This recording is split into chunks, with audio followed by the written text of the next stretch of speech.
So what is the publication ethics? आप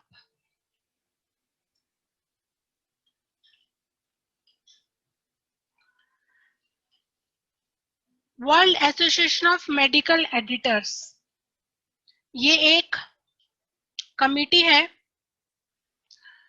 अगर आप अपने गूगल पर www.wame.org डालेंगे तो world association of medical editors आएगा, और ये एक इथिकल रिसोर्सेज है इसमें, इस एडिटर्स की कमिटी में, जहां से आप पढ़ सकते हो, इथिक्स कंसल्टेशन ले सकते हो। इथिक्स वेब रिसोर्सेज है इसमें, जहां से आप सारे सब पता चल जाएगा आपको कि इथिक्स क्या है, पब्लिकेशन इथिक्स क्या है, और हम कैसे फॉलो कर सकते हैं इथिक्स को। Next is COPE, committee on publication ethics. Committee of publication ethics जो है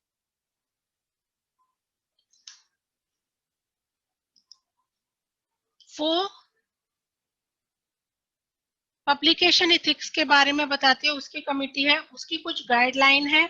अगर आपके साथ कुछ मिसकंडक्ट हुआ है तो आप अपना केस सबमिट कर सकते हैं यहाँ पर, और यहाँ पर आप देख सकते हैं रिपोर्ट, COPE रिपोर्ट आप देख सकते हैं। ये रिपोर्ट है, आप इन रिपोर्ट को क्लिक करके भी देख सकते हैं कि कितने पब्लिकेशन इथिक्स में मिसकंडक्ट हो रहे हैं और पब्लिकेशन इथिक्स की रिपोर्ट क्या कहती है। तो आपको पूरा आइडिया लग जाएगा पब्लिकेशन इथिक्स के बारे में। आप यहाँ पर कोप की एक रिपोर्ट को देख सकते हैं, जिसमें बताया गया है कि फर्स्ट 128 केसेस यहाँ पर दिए गए हैं, और जिसमें आप देख सकते हैं ऑथरशिप को लेके 20 केसेस हैं, रिडंडेंट सबमिशन या पब्लिकेशन को लेके 40 केसेस हैं, फॉल्सिफिकेशन ऑफ डाटा को लेके 16 केसेस हैं। तो ये पहले 128 केस है। आप यहाँ पे देख सकते हैं कि अनएथिकल रिसर्च को लेके 13 केसेस हैं। तो इस तरह से कोप की रिपोर्ट आती है। जितने भी केस रजिस्टर्ड होते हैं, रजिस्टर्ड केस की बात कर रही हूं मैं, वो इस रिपोर्ट में मेंशन रहते हैं। अब जब हम पब्लिकेशन एथिक्स की बात कर रहे हैं तो हम कोई भी रिसर्च पेपर जब पब्लिश कराने जाते हैं तो उसमें सबसे पहले बात आती है ऑथरशिप की। एग्जाम्पल, एक रिसर्च पेपर में 2 ऑथर हैं, तो इथिक्स के अकॉर्डिंग दोनों ऑथर ने बराबर का काम किया। अब वो दोनों ऑथर का नाम उस रिसर्च पेपर में आना चाहिए। लेकिन कभी कभी क्या होता है, डिस्प्यूट हो जाते हैं, मिसकंडक्ट हो जाता है ऑथरशिप में ही। आप कोई भी रिसर्च पेपर जब लिखते हो या उसको पब्लिश करा रहे हो तो सबसे पहले जर्नल का एडिटर आपसे क्या पूछेगा कि इसका ऑथर कौन है। ऑथरशिप में भी रहता है कि फर्स्ट ऑथर है, सेकंड ऑथर है, कॉरेस्पॉन्डिंग ऑथर है, थर्ड ऑथर है। फर्स्ट ऑथर का मतलब है सारा का सारा काम जो है वो फर्स्ट ऑथर ने किया है।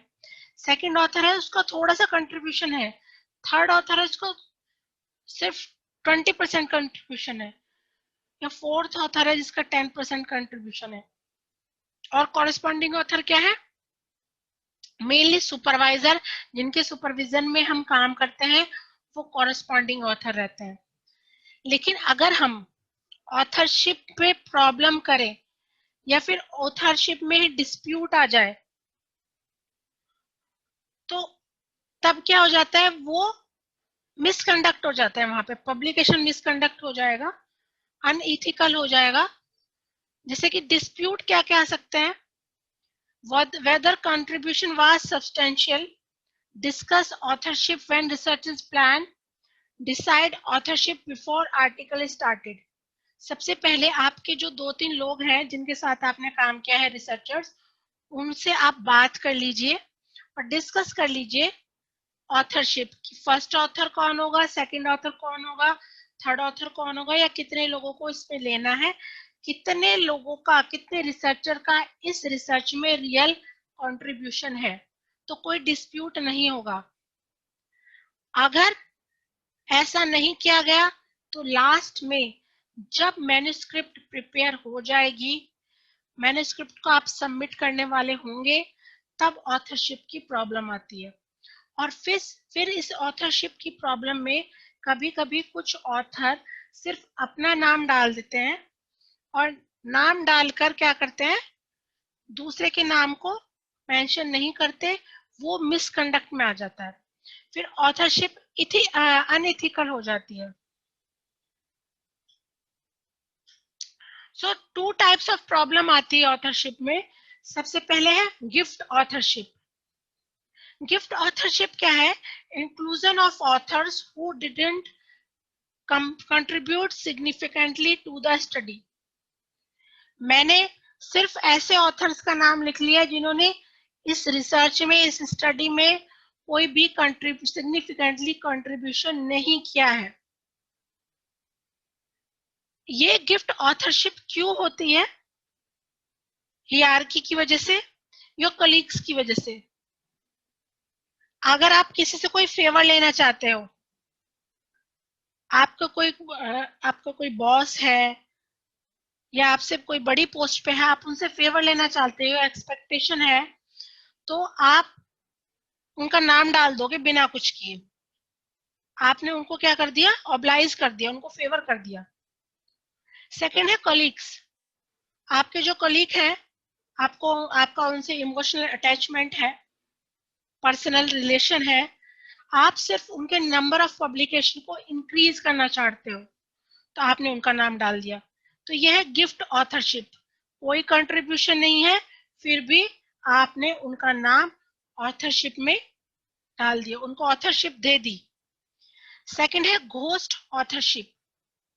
घोस्ट ऑथरशिप क्या है? Absence of authors. Professional writers should be acknowledge. ये घोस्ट ऑथरशिप पॉलिटिकल हो सकती है, पर्सनल रीजंस की वजह से हो सकती है, हियरार्की की वजह से हो सकती है। मतलब कि उसमें हम ऑथर्स का नाम गायब कर देंगे, ऑथर्स का नाम ही नहीं रहेगा। अगर किसी प्रोफेशनल राइटर ने मेरी मैन्युस्क्रिप्ट को लिखा है तो मुझे उसे भी एक्नॉलेज करना चाहिए। तो ये ऑथरशिप में यहाँ 2 टाइप की प्रॉब्लम आती है। अब आप यहाँ देख सकते हैं कि ऑथरशिप गाइडलाइन क्या है। ऑथरशिप की गाइडलाइन, सबसे पहले तो जो ऑथरशिप क्रेडिट है should be based on substantial contribution to conception and design or analysis and interpretation of data। अगर 4 ऑथर्स हैं, पहले ऑथर ने का कंट्रीब्यूशन था कि उसने वो कॉन्सेप्शन किया, डिजाइन किया उस रिसर्च को। सेकंड था कि उसने डाटा को एक्विजिशन किया, डाटा का। थर्ड एनालिसिस की। फोर्थ इंटरप्रिटेशन किया। तो चारों ऑथर्स का क्या हो गया? इक्वल कंट्रीब्यूशन है, हम उनका नाम, उनको ऑथरशिप दे सकते हैं।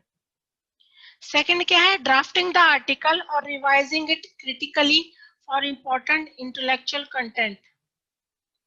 एंड थर्ड है final approval of the version to be published. Conditions 1, 2 and 3 must be all met. जो ड्राफ्ट कर रहा है आर्टिकल को, रिवाइज कर रहा है आर्टिकल को, क्रिटिकली देख रहा है, इंटेलेक्चुअल अपना दे रहा है उसमें, और जो फाइनल अप्रूवल है पब्लिश मैन्युस्क्रिप्ट का, जो फाइनल है उसमें भी हेल्प कर रहा है। तो ये जो तीनों कंडीशन है, condition number 1, condition number 2, condition number 3, अगर ये सारी ठीक है, ये है, तो तब हम किसको फॉलो कर रहे हैं? ऑथरशिप गाइडलाइन को फॉलो कर रहे हैं। तब हम ICMJE गाइडलाइंस को, ऑथरशिप गाइडलाइंस को फॉलो कर रहे हैं।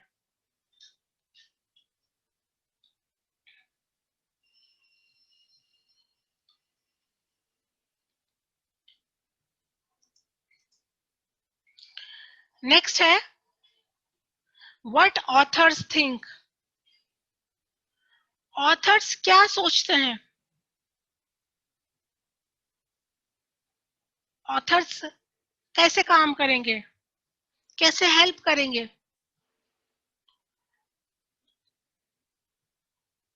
तो ऑथर्स जो हैं, supply of patient data, reagents, biological specimens. Next है कोऑर्डिनेशन ऑफ और participation in the collection of data, care और examination of patients, supply of funds और space, technical work in the laboratory, head of department और institute.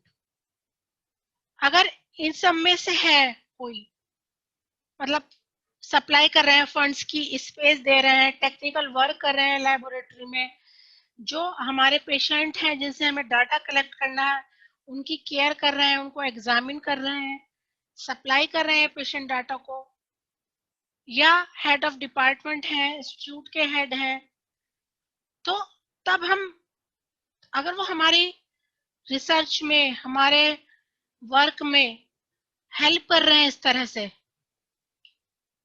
तो वहां पर क्या है, हम उनको ऑथरशिप दे सकते हैं, वो सही है। नेक्स्ट है ऑथरशिप अदर अप्रोचेस। दूसरी अप्रोचेस क्या क्या है? हम ना कोलैबोरेशंस कर लेते हैं, रिसर्च में हम कोलैबोरेशन करते हैं, और कोलैबोरेशन में हम कुछ चीजें रखते हैं, कंडीशंस रखते हैं कि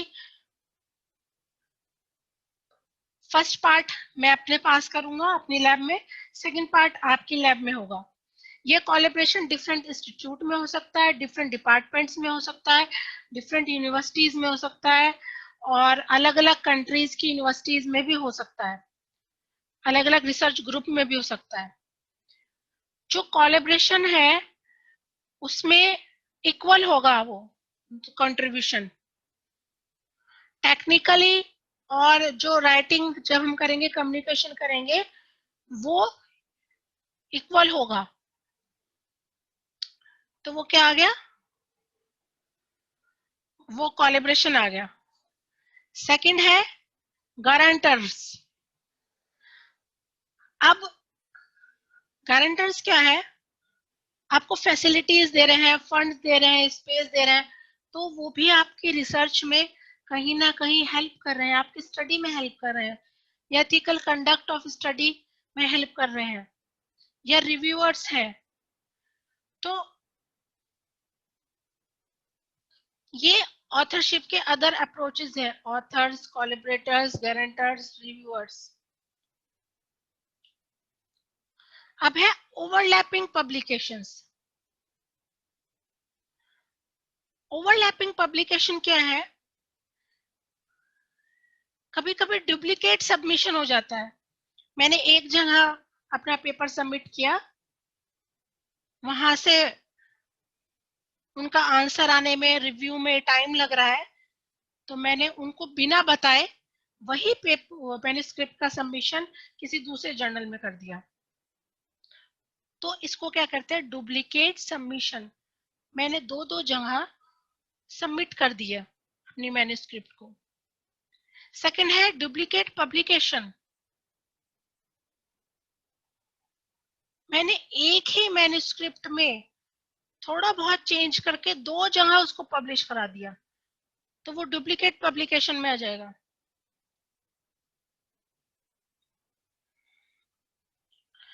थर्ड है कॉम्पिटेटिव मैन्युस्क्रिप्ट। कॉम्पिटेटिव मैन्युस्क्रिप्ट क्या होती है? कि सेम स्टडीज है, सेम डाटा बेस है, तो वो मैन्युस्क्रिप्ट तो एक दूसरे को क्या देंगी? कंपटीशन देगी। थोड़ा बहुत फर्क हो सकता है उसमें, 10 to 20%, लेकिन वो लगभग सेम ही है।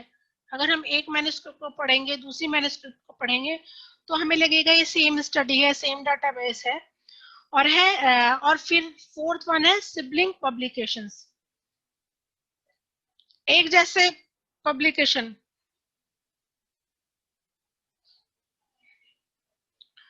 सो इसको हम बोलते हैं ओवरलैपिंग ऑफ पब्लिकेशंस। इसमें डुप्लीकेट सबमिशन आता है, डुप्लीकेट पब्लिकेशन आता है, कॉम्पिटिटिंग मैन्युस्क्रिप्ट आती है और सिबलिंग पब्लिकेशन आता है। अब डुप्लीकेट सबमिशन क्या है? Most of the journals will not consider simultaneously submitted manuscript.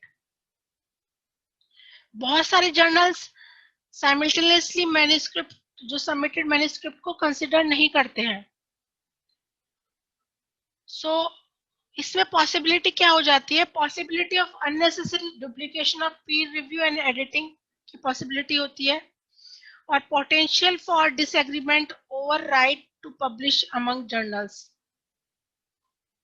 अगर जर्नल एक्सेप्टेबल है, अगर हमारी manuscript, when both editors believe it is the best interest of public health, paper has been rejected by another journal, full report following submission of abstract।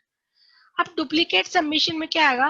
मैंने आपको अभी भी बताया कि कुछ जर्नल्स क्या हैं, वो फ्रीक्वेंटली पब्लिश नहीं करते हैं और फ्रीक्वेंटली मैन्युस्क्रिप्ट को नहीं लेते हैं। फिर ऐसी कंडीशन में मैंने एक जगह मेरी मैन्युस्क्रिप्ट अंडर रिव्यू है, लेकिन मुझे कुछ इंफॉर्मेशन नहीं मिल पा रही है कि मेरी मैन्युस्क्रिप्ट पब्लिश होगी या नहीं, तो मैंने सेम मैन्युस्क्रिप्ट को दूसरे जर्नल में सबमिट करा दिया। और ऐसा हुआ कि मुझे दोनों जर्नल से मेल आ गया, या मुझे सूचना मिली कि आपके जो मैन्युस्क्रिप्ट है उसको हमने एक्सेप्ट कर लिया है पब्लिश होने के लिए। तो तब मुझे क्या करना चाहिए? मुझे विड्रॉ करना लेना चाहिए एक जगह से, क्योंकि अगर मैं दोनों जगह मेरा पब्लिश हो जाता है तो किस में आ जाएगा? डुप्लीकेट पब्लिकेशन में चला जाएगा, और वो कहीं ना कहीं पब्लिकेशन इथिक्स में आ जाएगा, वो अनइथिकल वर्क हो जाएगा, अनइथिक्स हो जाएगा वहां पर। तो मुझे विड्रॉ कर लेनी चाहिए एक जर्नल में से अपनी मैन्युस्क्रिप्ट को। ऐसे ही इसमें जो डुप्लीकेट सबमिशन है,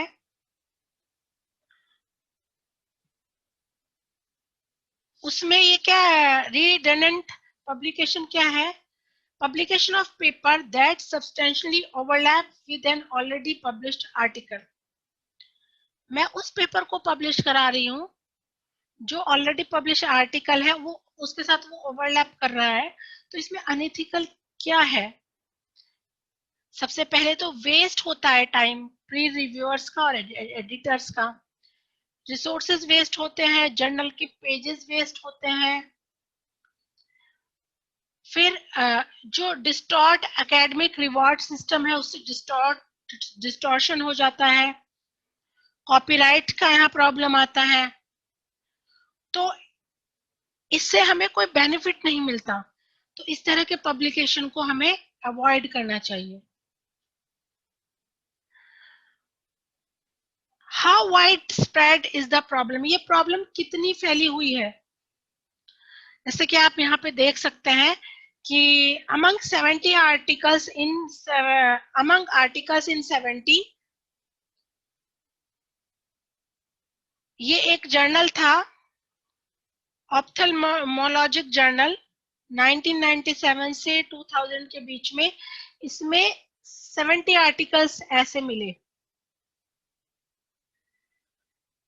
और आप यहाँ पे देख सकते हैं कि जो एल्सेवियर है उसने रिपोर्ट करता है वो 10 केसेस एक ईयर में अपने इन सब जर्नल्स में। तो ये प्रॉब्लम कितनी फैली हुई है डुप्लीकेट पब्लिकेशन की।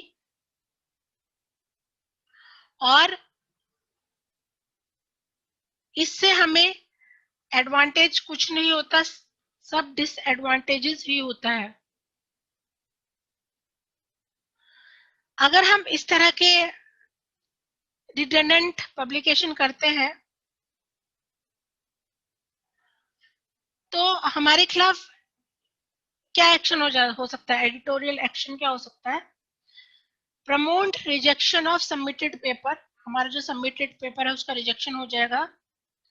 If redundant paper already published, अगर वो पेपर ऑलरेडी पब्लिश्ड है तो हमें नोटिस मिल जाएगा डुप्लीकेट पब्लिकेशन का, कॉपीराइट वायलेशन हो जाएगा और हमारी जो कंप्लेन है वहां भी की जा सकती है। हमारे जो एम्प्लॉयर हैं, जो हमारे सीनियर्स हैं, उनको भी हमारी कंप्लेन कर दी जाएगी कि इन्होंने कॉपीराइट वायलेशन किया है, इस तरह से डुप्लीकेट पब्लिकेशन करना चाहा है। तो इस हमारे खिलाफ इतनी तरह के क्या हो सकते हैं, एक्शन लिए जा सकते हैं। अब क्या है एक्सेप्टेबल सेकेंडरी पब्लिकेशन? कैसे वो सेकेंडरी पब्लिकेशन को एक्सेप्ट कर सकते हैं? Approval from editors of both journals, priority of primary publication is respected. Paper for secondary publication is intended for a different audience. Secondary vision faithfully reflect data and interpretation of primary version. Footnote on the title page of secondary version states primary reference. अगर आप आपका जो primary publication है और उसी के साथ साथ आपने सेकेंडरी पब्लिकेशन भी बनाया है तो सेकेंडरी पब्लिकेशन में आप क्लियरली मेंशन करोगे फुटनोट में कि प्राइमरी रेफरेंस कहाँ से लिया गया है, प्राइमरी पब्लिकेशन का रेफरेंस दोगे।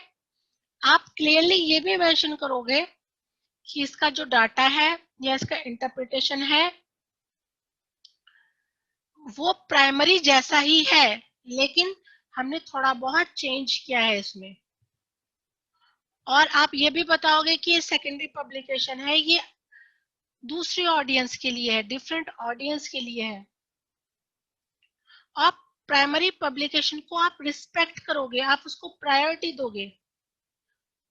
अगर आप ये कंडीशंस को फॉलो करते हैं तो ठीक है, अगर आप इन कंडीशंस को फॉलो नहीं कर रहे हो तो आप वायलेट कर रहे हो कॉपीराइट्स को, आप वायलेट कर रहे हो पब्लिकेशन एथिक्स को और आपका जो आर्टिकल है, जो सबमिशन है उसको रिजेक्ट कर दिया जाएगा और आपको जो रिसर्च वर्ल्ड है वहां पर कोई अवार्ड नहीं मिलेगा, आपको वहां पर अलग कर दिया जाएगा उस कम्युनिटी से कुछ मंथ्स के लिए, कुछ ईयर्स के लिए।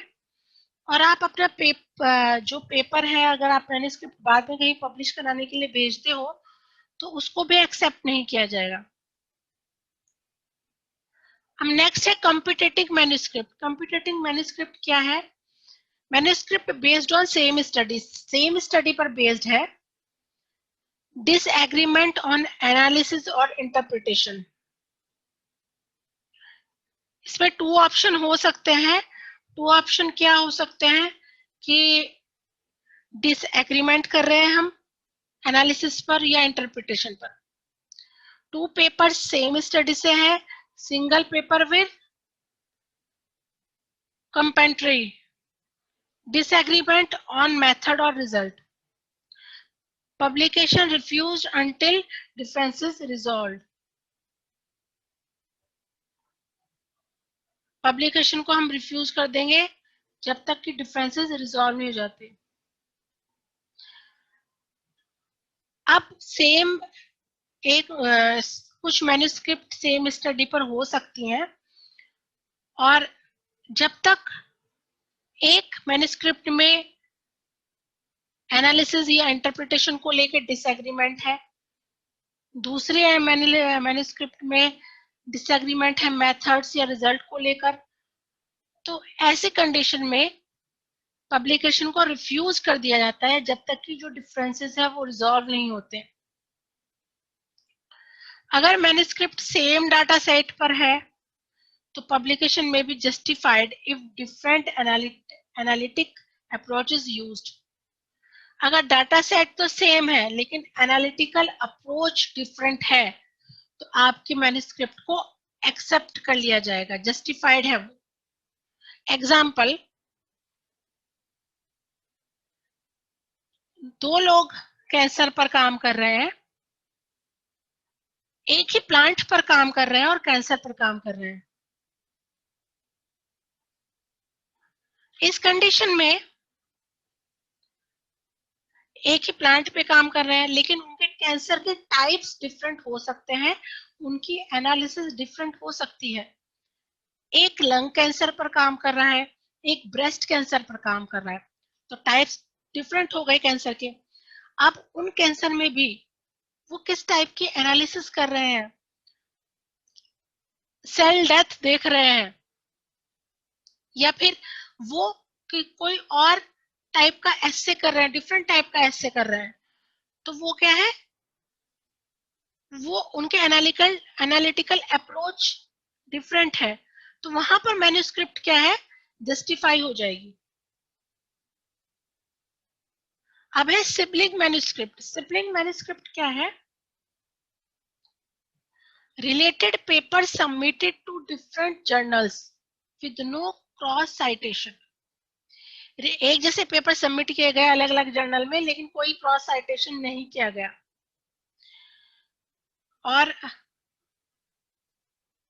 Fragment science unhelpful to readers, readers के लिए अनहेल्पफुल है।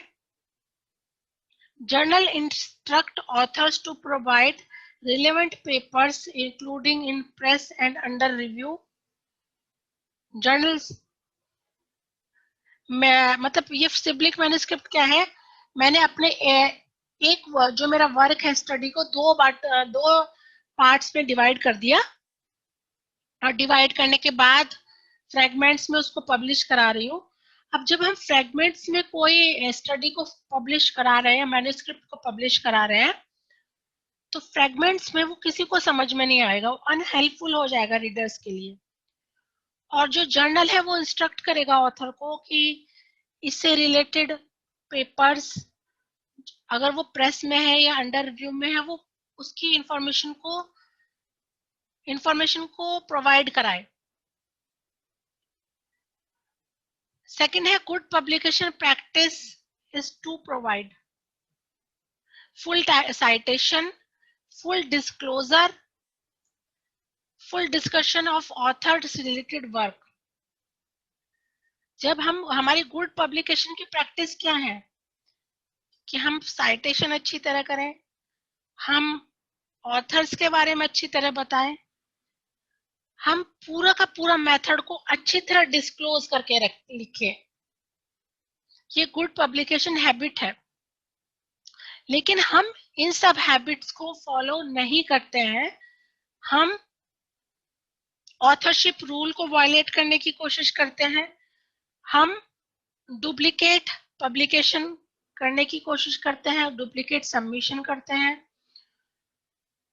डुप्लीकेट मैन्युस्क्रिप्ट को बनाते हैं, सिबलिंग मैन्युस्क्रिप्ट आ जाती है। तो बहुत सारे पब्लिकेशन मिसकंडक्ट किए जाते हैं रिसर्च वर्ल्ड में भी।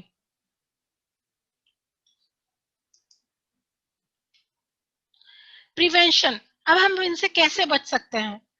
अब आप तब से पढ़ रहे हैं पब्लिकेशन इथिक्स को, ऑथरशिप को पढ़ रहे हैं, ऑथरशिप रूल को कैसे वायलेट कर रहे हैं, तो इन सब से हमें कैसे बचा जा सकता है। Better education on publication guideline and ethics. सबसे पहले तो जो रिसर्चर है जिसने स्टडी की है उसको अच्छी जानकारी होनी चाहिए पब्लिकेशन गाइडलाइंस की और इथिक्स की। उसने अगर क्लिनिकल ट्रायल किए हैं तो वो पूरा प्लान होना चाहिए और रजिस्टर होना चाहिए। Change criteria from quantity to quality. Quantity से हमें क्वालिटी पर आना है। जब हम रिसर्च पेपर अपना सबमिट कर रहे हैं या बना रहे हैं, मैन्युस्क्रिप्ट बना रहे हैं, तो हमें नंबर ऑफ पेजेस नहीं देखना है कि हम कितने नंबर ऑफ पेजेस यूज कर रहे हैं, हमें इसकी क्वालिटी पर फोकस करना है। तब हम इन सब से बच सकते हैं।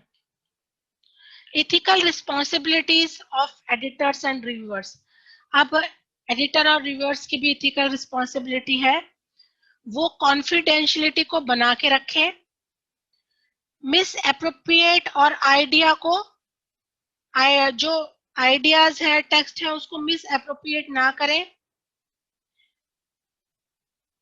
बिना बायस हुए वो रिव्यू कराएं, वो ऑथर्स को इंफॉर्मेशन जो है देनी है वो टाइमली दें, सही तरीके से दें, और declare any conflict of interest. अगर किसी तरह का कॉन्फ्लिक्ट ऑफ इंटरेस्ट है उसको डिक्लेयर करें, उसको बताएं।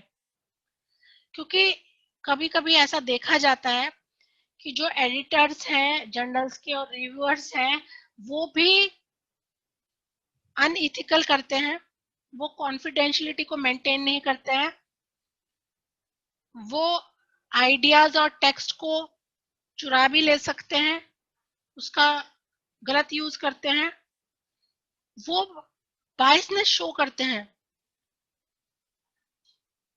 कभी कभी वो ऑथर्स को टाइमली इंफॉर्म नहीं करते हैं मैन्युस्क्रिप्ट के बारे में, और अगर कोई कॉन्फ्लिक्ट ऑफ इंटरेस्ट है तो उनको डिक्लेयर कर देना चाहिए। अब कॉन्फ्लिक्ट ऑफ इंटरेस्ट क्या है? मैंने अभी भी कॉन्फ्लिक्ट ऑफ इंटरेस्ट की बात की। कॉन्फ्लिक्ट ऑफ इंटरेस्ट है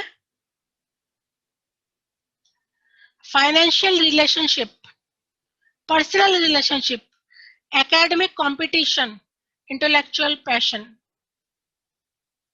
अगर इन चारों में से मुझे मेरा इंटरेस्ट है, कहीं मेरे पर्सनल रिलेशनशिप है, एकेडमिक कंपटीशन है मेरा, या इंटेलेक्चुअल पैशन है, या फाइनेंशियल रिलेशनशिप है, तो मुझे वो शो कर देना चाहिए, मुझे बता देना चाहिए। मुझे अगर कहीं से फाइनेंशियली फायदा हो रहा है इस मैन्युस्क्रिप्ट में या इस रिसर्च में, मुझे एम्प्लॉयमेंट के थ्रू, शेयर्स के थ्रू, कंसल्टेंसीज के थ्रू, तो मुझे वहां पे मेंशन करना पड़ेगा। अगर मेरा कहीं पर्सनल रिलेशनशिप है, पर्सनल रिलेशनशिप के थ्रू कहीं मुझे फायदा हो रहा है, तो मुझे वहां पर मेंशन करना पड़ेगा। सो हर मैन्युस्क्रिप्ट में हमें अपना कॉन्फ्लिक्ट ऑफ इंटरेस्ट को बताना होता है। अगर मेरा कोई कॉन्फ्लिक्ट ऑफ इंटरेस्ट नहीं है तो हम मैन्युस्क्रिप्ट में लास्ट में लिख देते हैं author shows no conflict of interest. Author कोई कॉन्फ्लिक्ट ऑफ इंटरेस्ट को शो नहीं कर रहा है, और अगर कर रहा है